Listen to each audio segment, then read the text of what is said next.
네, 보시다시피 실제로요.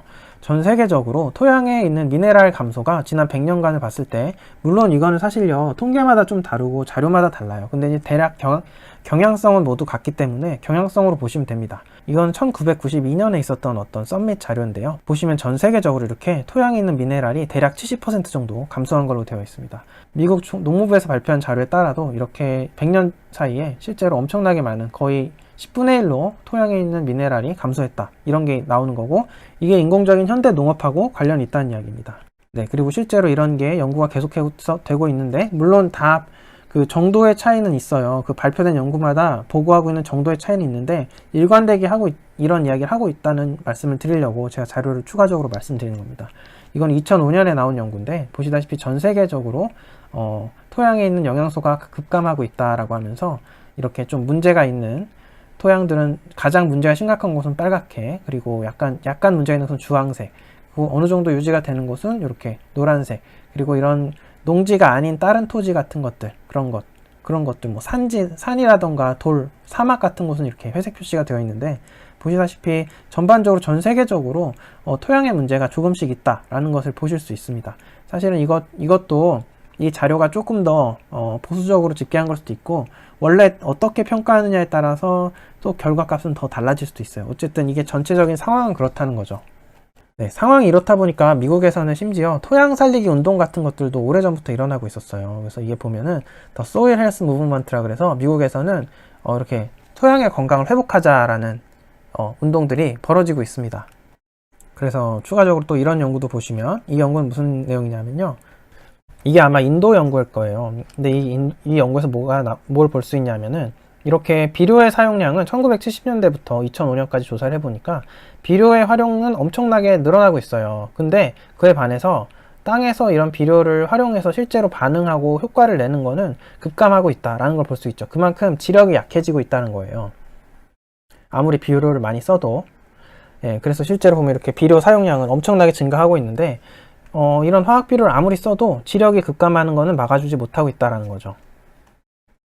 네, 이렇게 상황이 이렇다 보니까 식물이 영양을 흡수하는 토지 자체의 영양이 떨어지다 보니까, 당연히 우리가 먹게 되는 식물이나 식량 작물 자체도 영양 상태가 굉장히 떨어지게 되어 있다. 그러다 보니까 이 1910년대부터 최근까지 최근 100년간 평균적인 이런 식물 속에 있는 미네랄 함량이 거의 마찬가지로 10분의 1 정도까지 감소하고 있다라고까지 하는 보고도 있습니다.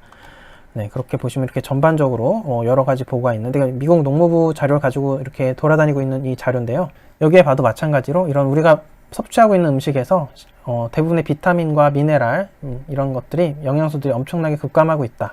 그래서 심지어 사과 같은 경우는요, 이 비교한 미국 농무부 자료를 토대로 비교한 이 자료를 보자면요, 어떻게까지 볼 수 있냐면은 1914년에 사과 한 개를 먹었을 때 섭취할 수 있는 뭐 철분과 같은 미네랄 함량을 1992년에는 사과를 25개를 먹어야지 해결이 된다라고 할 수 있는 거죠. 네, 이렇게까지 과장되게 볼 수 있는 자료도 있다라는 거죠. 물론 근데 여기에는 약간의 사실 과장도 있어요. 왜냐하면은 여기 논란거리가 있는 게, 그 1910년대 50년대 뭐 이때랑 지금이랑 그런 영양소 분석 기술이 많이 달라졌기 때문에 평가 방법도 좀 달라졌고, 이건 사실 좀 지나친 비약은 있다. 하지만 그래서 제가 이런 자료들 자체를, 그 수치 자체를 그대로 믿어라라고는 말씀드리기 어려운데, 뭐 10분의 1로 줄었다, 뭐 이렇게까지 얘기하는 건, 뭐 사과 25개를 먹어야 한다는 거는 사실은 약간의 과장이 있을 수 있다라고 저는 생각을 해요. 하지만 전반적인 경향성은 맞다라는 거예요. 토양의 영양 상태가 안 좋아지고 있고, 우리가 먹고 있는 식품이 예전에 우리가 알고 있던 그런 식품의 영양소를 가지고 있지 않다는 거예요. 지금의 사과 한 개랑 1970년대 사과 한 개랑 다르다는 거예요.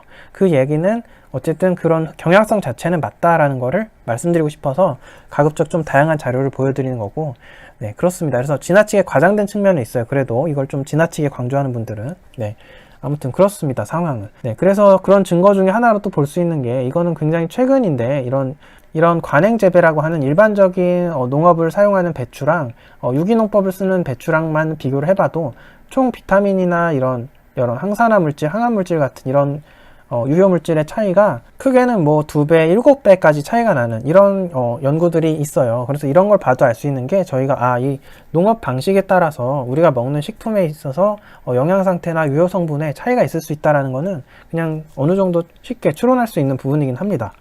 네, 그래서 실제로 이거랑 비슷한 연구로 이런 뭐 5가지 식물에서 비타민C, 베타카로틴, 리보플라빈 같은 유효 성분의 함량이 유기농으로 재배했을 때랑 이런 일반적인 농법으로 재배했을 때랑 차이가 있냐를 본 이런 실험들도 있어요. 근데 이런 걸 봐도 차이가 굉장히 많이 나는 데이터도 있고, 또 어떤 건 아예 없다가 유기농으로 했을 때만 나오는 것도 있고, 뭐 이런 것도 있어요. 이 리보플라빈 같은 경우는 그런 데이터도 있고 그런데요, 케일에서. 네, 이럴 정도로 어쨌든 확실한 거는 이런 토양의 상태라던가 농법 자체가 식품의 영양소에 영향을 준다라는 게 있습니다. 결국은 전반적인 상황이 에비던스가 있다는 거예요. 네.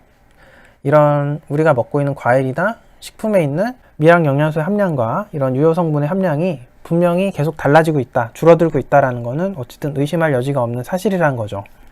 그리고 여기에 추가적인 문제가 뭐냐면요, 최근에 이런 유통 시스템 자체가 또 문제가 되고 있어요. 예전에는 보통 그래서 식량을 보통 지역 단위에서 해결을 하거나 자급자족하는 형식으로 활용하는 경우가 많았죠. 근데 최근에는 이런 물류 산업이 발달하고 마트나 이런 시스템들이 발달하고 도시 문화가 발달하면서 보통은 이제 식량들이 이런 긴 유통 과정을 거치는 경우가 많단 말이에요.